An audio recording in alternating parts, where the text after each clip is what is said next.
हाँ जी, जय हिंद दोस्तों। आर अकैडमी के ऑफिशियली यूट्यूब चैनल से थोड़े सारे का स्वागत है। अग्निवीर मैथ की अगली क्लास लैके आए हैं।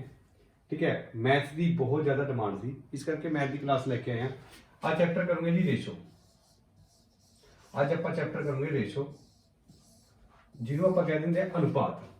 ठीक है, जिन्हों आप कह देंगे अनुपात। देखो, सब तो पहला चैप्टर का ट्रेलर क्लीयर करूँगे। अगर चैप्टर का ट्रेलर क्लीयर हो गया तो 60 ਤੋਂ 70% चैप्टर ऑलमोस्ट क्लीयर हो जाऊगा। जिन्नी भी क्लासां आप लगानी सब तो पहला ਉਹਦਾ ट्रेलर क्लीयर करना। अगर ट्रेलर क्लीयर हो गया तो चैप्टर क्लीयर हो जाऊगा। ਹੁਣ ਰੇਸ਼ੋ ਚੈਪਟਰ ਦਾ ਟ੍ਰੇਲਰ ਆਪਾਂ ਨੂੰ ਕਹਿੰਦਾ ਕੀ ਆ, ਬੜੀ ਧਿਆਨ ਨਾਲ ਸਿੱਖਿਓ। ਆ ਦੋ ਡੋਟਸ, ਇਹਨਾਂ ਨੂੰ ਆਪਾਂ ਰੇਸ਼ੋ ਕਹਿ ਦਿੰਦੇ ਆ। ਠੀਕ ਹੈ ਜੀ, ਆ ਜਿਹੜੀ ਦੋ ਡੋਟਸ ਹੁੰਦੀ ਆ ਇਹਨਾਂ ਨੂੰ ਆਪਾਂ ਰੇਸ਼ੋ ਕਹਿ ਦਿੰਦੇ ਆ। ਅਗਰ ਰੇਸ਼ੋ ਜਾਂ ਫਿਰ ਅਨੁਪਾਤ ਕਹਿ ਦਿੰਦੇ ਆ, A अनुपात B। ठीक है जी, इस चीज ਨੂੰ ਆਪਾਂ ਕਿਵੇਂ ਬੋਲਣਾ, A अनुपात B ਜਾਂ ਫਿਰ A रेशो B। ਮੰਨ ਲਓ ਆਪਣੇ ਕੋਲ ਆ ਗਿਆ A अनुपात B ਬਰਾਬਰ ਹੈ 3 अनुपात 5। ਤਾਂ ਇੰਨੀ ਗੱਲ ਕਲੀਅਰ ਆ ਕਿ A ਦੀ ਵੈਲਿਊ 3 ਹੋਊਗੀ ਤੇ B ਦੀ ਵੈਲਿਊ ਕਿੰਨੀ ਹੋਊਗੀ, 5 ਹੋਊਗੀ। ਠੀਕ ਹੈ ਜੀ, A अनुपात B ਬਰਾਬਰ ਹੈ 3 अनुपात 5। A ਦੀ ਵੈਲਿਊ 3 ਤੇ B ਦੀ ਵੈਲਿਊ 5 ਹੋਊਗੀ। ਯਾਦ ਰੱਖਿਓ ਬੜੀ ਧਿਆਨ ਨਾਲ। ਉਸ ਤੋਂ ਬਾਅਦ रेशो चैप्टर का जो रूल कहता है वो अगली गल क्या कहता, देखो अगर मेरे को रेशो चैप्टर के अंदर 2 अनुपात 3 वैल्यू मेरी आई हुई है। अगर मेरे को रेशो चैप्टर की एक वैल्यू है 2 अनुपात 3, तो मैं इस 2 अनुपात 3 नूं 2/3 भी लिख सकता है। ठीक है जी, अगर मैं 2 अनुपात 3 है, अगर मैं फॉर एग्जाम्पल मैं लोड पैगी 2 अनुपात 3 तो मैं 2/3 भी लिख सकता, मैं 2/3 2 अनुपात 3 भी लिख सकता है। ठीक है, एग्जाम्पल के तौर पर अगर मेरे को कोई वैल्यू आ गई 4/7, अगर मैं ये वैल्यू रेशो के अंदर लिखना चाहवा तो ये वाली वैल्यू मेरी 4/7 होगी। बड़ी ध्यान नाल अगर मेरे को इदा का रीजन देखो क्या चीज़ है। कई बार अगर मेरे को आंसर आ गया, मेरे को आंसर आ गया 2/5 ਤੇ 2/5 ਆਪਸ਼ਨ ਦੇ ਅੰਦਰ ਹੈਗਾ ਨਹੀਂ। ਠੀਕ ਹੈ ਜੀ, 2/5 ਆਪਸ਼ਨ ਦੇ ਅੰਦਰ ਹੈਗਾ ਨਹੀਂ। ਆਪਸ਼ਨ ਜਿਹੜੇ ਹੈਗੇ ਆ ਉਹ ਰੇਸ਼ੋ ਦੇ ਅੰਦਰ ਗਿਵਨ ਹੈ। 2/5 ਨੂੰ ਅਗਰ ਰੇਸ਼ੋ ਦੇ ਅੰਦਰ ਚੇਂਜ ਕਰਨਾ ਹੋਵੇ ਤਾਂ ਮੈਨੂੰ ਦੱਸੋਗੇ 2/5 ਦੀ ਰੇਸ਼ੋ ਕਿੰਨੀ ਬਣਦੀ ਆ। 2/5 ਦੀ ਰੇਸ਼ੋ ਬਣਦੀ ਆ ਉਹ 2 अनुपात 5 ਬਣਦੀ ਆ। 2/5 ਦੀ ਜਿਹੜੀ ਰੇਸ਼ੋ ਬਣਦੀ ਆ ਉਹ 2 अनुपात 5 ਬਣਦੀ ਆ। 2/5 ਦੀ ਜਿਹੜੀ ਰੇਸ਼ੋ ਬਣਦੀ 2 अनुपात 5 ਬਣੂਗੀ। ਠੀਕ ਹੈ ਜੀ, ਯਾਦ ਰੱਖਿਓ। उस तो बाद अगली चीज सब तो इंपोर्टेंट चीज केड़ी है रेशो की। रेशो का सब तो मेन रूल जो पूरे मैथ के अंदर काम होंगे। अगर मेरे को एक वैल्यू 10 है, आ अनुपात मैं 12 लिखा हुआ। ठीक है जी, मेरे को 10 अनुपात 12 है। रेशो का सब तो जो मेन रूल होंगे आ, अगर रेशो च आमने सामने वैल्यू, ठीक है जी, रेशो च आमने सामने वैल्यू आ जी वैल्यूज ने, अगर रेशो च आमने सामने वैल्यू ठीक है एक पहाड़ के पर कटनिया ने तो आपने उस वैल्यूज एक पहाड़ के पर कटनिया है। अगर मेरे को रेशो च आमने सामने वैल्यू एक पहाड़ के पर कटनी तो आपने वो वैल्यू एक पहाड़ के पर कटनी है। एग्जाम्पल के तौर पर अगर मैं 2 के पहाड़ से कटूंगा तो मेरा आंसर 5 होगा। 2 5 10, अगर ये वाली वैल्यू 2 के पहाड़ से कटूंगा ये वाली वैल्यू होगी 6। तो 10 अनुपात 12 जो मैं कट्टिया वो एक पहाड़ से कट्टिया 2 5 10 ਤੇ 2 6 12। रेशो का सब तो इंपोर्टेंट रूल क्या होंगे कि अगर आमने सामने वैल्यू कटती होवे, अगर आमने सामने वैल्यू कटती होवे तो आपने वैल्यू एक पहाड़े के ऊपर वैल्यू कटनी जरूरी है। ठीक है जी, एक एग्जांपल हो ली, अगर अपने को इधर 12 आ गया इधर 16 आ गया। ठीक है जी, इधर 12 आ गया इधर 16 आ गया। अगर मैं एक पहाड़े से कटूंगा तो यह कटूगी 6 से, एक पहाड़े से कटूंगा ये वैल्यू कटूगी 8 से। एक पहाड़े से फिर कट रही है 3 से आ गया, एक पहाड़े से कटूंगी वैल्यू 4 से आ गई। तो जो मेरी वैल्यू आई है वो आई 3 अनुपात 4। 4 तीए 12 ਤੇ 4 ਚੁੱਕੇ 16। ਇੱਕ ਪਾਰਟ ਦੇ ਉੱਪਰ ਵੈਲਿਊ ਬੜੀ ਆਸਾਨੀ ਨਾਲ ਤੁਸੀਂ ਕੱਢ ਸਕਦੇ ਹੋ। ਪਰ ਰੇਸ਼ੋ ਦਾ ਪੂਰੇ ਮੈਥ ਦਾ ਸਭ ਤੋਂ ਇੰਪੋਰਟੈਂਟ ਰੂਲ ਹੁੰਦਾ, ਯਾਦ ਰੱਖਿਓ ਅੱਗੇ ਬਹੁਤ ਲੋੜ ਪੈਣੀ ਸੀ ਦੀ। ਅਗਰ ਰੇਸ਼ੋ ਚ ਆਪਣੇ ਸਾਹਮਣੇ ਵੈਲਿਊ ਕੱਢਦੀ ਹੋਵੇ ਆਪਾਂ ਨੇ ਵੈਲਿਊ ਕੱਟਣੀ ਹੁੰਦੀ ਹੈ। ਠੀਕ ਹੈ ਜੀ, ਰੇਸ਼ੋ ਚ ਆਪਣੇ ਸਾਹਮਣੇ ਵੈਲਿਊ ਕੱਟਣੀ ਹੁੰਦੀ ਹੈ। ਠੀਕ ਹੈ ਜੀ, ਉਸ ਤੋਂ ਬਾਅਦ ਅਗਲੀ ਚੀਜ਼ ਕਿਹੜੀ ਆ, ਉਸ ਤੋਂ ਬਾਅਦ ਅਗਲੀ ਚੀਜ਼ ਕਿਹੜੀ ਆ, ਬੜੀ ਧਿਆਨ ਨਾਲ ਸਿੱਖਿਓ। ਫੋਰ ਐਗਜ਼ਾਮਪਲ ਮੇਰੇ ਕੋਲ ਇੱਕ ਵੈਲਿਊ ਆ ਗਈ 2 अनुपात 3, 2 अनुपात 3।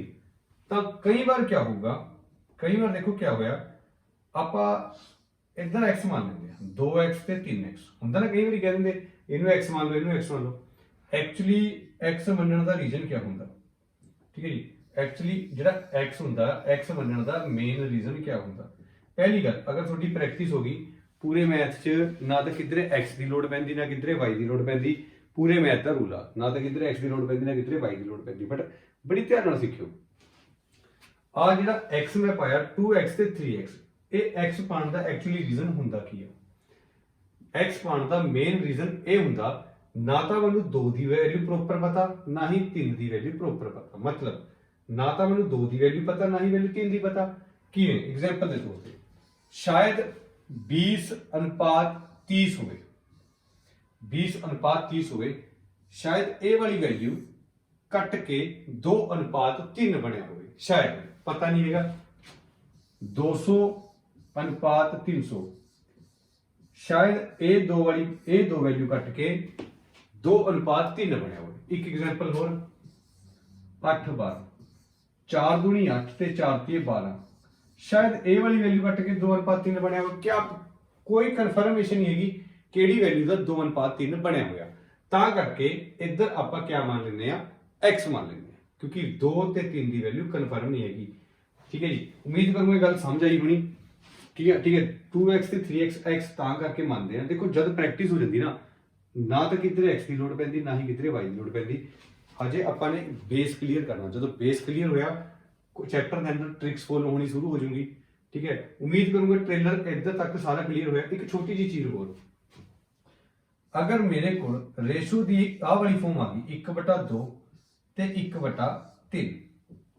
ठीक है जी, अगर मेरे को रेशो की ए वाली फॉर्म आ गई 1/2 ते 1/3। ठीक है जी, अगर मेरे को रेशो की ए वाली फॉर्म आ गई तो याद रखियो अगर रेशो की 1/2 1/3 आ वाली फॉर्म देखने को मिल गई अपन तो याद रखियो आ वाली रेशो की फॉर्म गलत फॉर्म होंगी। ठीक है, देखते ही माइंड के अंदर आना चाहिए कि जी 1/2:1/3 मेरी वैल्यू आई आ रेशो की गलत फॉर्म आ। किहड़ी फॉर्म है जी?